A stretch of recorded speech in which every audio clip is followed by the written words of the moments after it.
Hey everybody, and welcome back to my commission painting vlog. It's been a little more than a month since my last one, and I got kind of wrapped up in painting videos last month and never really had time to do a vlog. But luckily it hasn't really been much more than a month, so we'll just get started.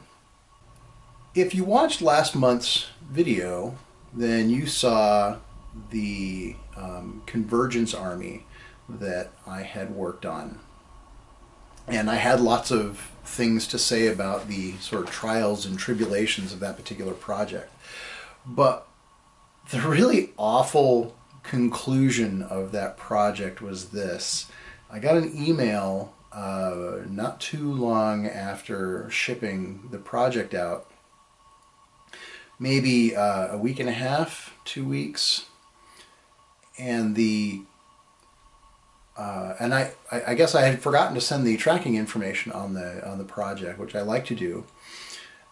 And so the client wanted to get the tracking information. He'd actually specifically asked me if I had sent it at all, and was hoping that I hadn't, which was a little strange until he continued that mail in his area had been getting stolen off of the porches as packages were being left out by the post office or UPS. And he was afraid that his army had been stolen, and I dug out the tracking information, and sure enough it had been delivered and specifically had been left on his porch where it had been stolen, which was just, that was awful. That was like, it's the only time that's happened since I started doing the commission painting. Actually, in all of the years that I've done commission work, and this started out in the 1980s, nothing like this has ever happened to any of the projects that I've done. So I felt horrible because essentially there's no recourse. So unless that army was to turn up via the police or something, there was no way that anybody was getting anything back on that. The post office had delivered it, and unless you tell them not to deliver things onto your porch to maybe save them at the post office, then essentially once they're delivered, their responsibility is gone. And so yeah, that was super depressing, and I'm going to start with that because I didn't want to end with a super depressing thing, but I thought it was worth at least just bringing up because it was just awful, and it's just one of those things that I guess is going to happen at some point when you're doing this kind of work and shipping out these things that are, you know, reasonably valuable. Okay, let's talk Kingdom Death Monster. Kingdom Death Monster has been the focus of my work for the last few weeks, and is going to continue to be a focus of my work for a while, it appears. I finished a set of the initial box set miniatures, with the exception of two. I'll get to that in a minute. But I finished a whole project for that, and went really well. And I did those videos. If you've been watching, I did some videos on those, which abruptly stopped before I finished the project. And what happened there was that I had been doing essentially the videos daily for a few days, and then I decided I needed to focus more on painting the minis, and so recorded video, but then didn't take it off of my camera, and then recorded video the next day, didn't take it off the camera. On the third day, I did what I normally do, which is format my card and then shoot video, which is fine if I've downloaded the files that are on there, but I hadn't. So I lost the video that I recorded, and I tried to catch up by doing a recap of the videos that I'd recorded, and it just felt bad. And so I didn't even utilize that video. And I'm thinking that I'm going to try to catch up with that with this current Kingdom Death project that I'm doing. But I've already sort of skipped a couple of steps. Like I've done another watcher, and I still didn't do a video on his project, on his progress. But I do have, same thing with the butcher. Completed another butcher, but again, no video on that. But I do have a King's Hand and a King's Man that are not painted yet, so I believe I will do some video on them. But this project is, I'm actually hoping this project's going to finish up today, probably tomorrow. But after that, I have another Kingdom Death Phoenix to paint, but this one is going to be a little different, and it's going to be for a 40k army, for Chaos Army. Obviously, essentially all of the monsters in Kingdom Death could be used for a Chaos Army. And then later on, I guess we can get to some of the things that I'm working on this month. Later on this month, I will be just assembling a set of the models for somebody. And I might actually do some video on that because they are tricky. They are not the easiest things to assemble. As if you watched my thoughts on the miniatures video, I go into in a little bit of depth. But, and I may offer this more. I've actually discouraged people from having me just assemble things for them because I'm a painter, and at the end of the day, what I really want to be doing is painting miniatures.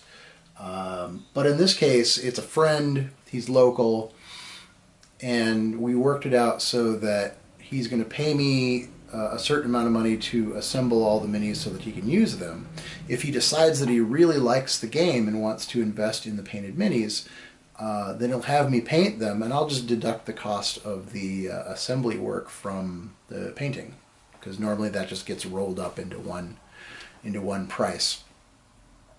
Yeah, so that's one of the things I'll be doing. So something else I'm working on this month is I'll be doing a repaint of HeroClix Lady Death model that I've actually done 2 of those previously, and this one sort of popped up out of the woodwork. I think somebody I'd discussed doing it with months and months ago, but he popped up and said he wanted to finally get that done. I have some Legion stuff for Hordes that I'll be painting. I have a small dust project, as well as Glacier King when that finally shows up, some other Hordes items, and some Guild Ball. Guild Ball is a game that I've been super interested in checking out when I get my earliest opportunity. So the fact that I get to paint some of the minis now is sort of getting me excited. I'm in a way, part of me wants to not be interested in this. I have this issue where there's far more games that I want to play than I can play. For example, the Night Models project that I did not long ago really got me thinking about playing the Batman Miniatures game again. And so I don't have it handy, but I picked up a Batman model from that series, and I will probably be picking up models for that periodically as time goes by. But Guild Ball sounds fantastic. It was designed by competitive War Machine players, and so they wanted to make this kind of cool, tight, little competitive game set in a fantasy world, played with a very small number of minis. It really pushes a lot of my buttons, so I'm kind of excited about it. But again, I don't know if I have time, and part of the problem too is that the distribution in the US really, really sucks, and so there are some places where you can order it in this country, but not many, and frankly, with a game like that, I'd like to be able to have it at my store, and that's just not likely at this point. But it looks like I still have a little bit of time left in November. If you have projects that you might like me to start quickly, normally it's more than a month that you're going to wait before I get started on your project. But right now it's looking like I've got a little bit of time left in November, but December is completely open. So if you're thinking about having me do a project, definitely contact me at your earliest convenience and you'll get in pretty quick. So let's talk about what I've been gaming recently. Over the last month, really the only game that I've played is Star Wars Imperial Assault. And that is another game that I've been excited about since it released, but I hadn't played it until recently. And I think the thing that surprised me the most about it was that both the skirmish game and the campaign game are equally fun. And when the game came out, I was a little put off by the fact that the skirmish game felt like an add-on, like they knew that people were going to want to play that way, so they kind of hand-waved some of the rules to make it a skirmish game. But that is not the case at all. It is a really, really strong skirmish game. So if you wanted to just play one-off games in skirmish mode, you could. And the campaign mode is really fun too, and it plays differently. Like, the rules are essentially the same, and there are a few changes that you make between the two, but it feels essentially the same. But having one player play the Imperial side and the other players play the Rebels makes it feel different as well. What I found mostly interesting about the game was the fact that the expansions seem more useful in the skirmish game than they are in the campaign game. And really, mostly that is in the for the Rebels. On the Imperial side, in the campaign, you can pretty much use any of the expansions that you buy, but the Rebels, not so much. If you bought, say, for example, you buy R2 and C-3PO, the only place you're likely to use them in the campaign is if you play their specific side mission. Outside of that, it's not like you can just take them. Whereas with the Imperials, if you buy any of the Imperial expansions, the next time you play the game, you could conceivably have them end up in your reserves. So it's odd, but it also means it's yet another reason why the skirmish mode is a completely viable way to play the game. Well, I think that's going to wrap it up for today. This is probably going to be on the shorter side for these videos, but I might surprise myself and get into editing like I sometimes do and discover that, no, I've been talking for a long time, so maybe I should have shut up earlier. As always, if you liked this video, click like on the video, and if you want to make sure that you see more of my videos in the future, then you might want to subscribe if you haven't done that already. And if you're feeling super supportive, there's Patreon, and if you click in the description, click on the link. If you click on the link in the description, it'll take you to Patreon, where you can donate as much or little money as you would like to help support these videos in the future. Thanks a lot for watching, and I will talk to you next time.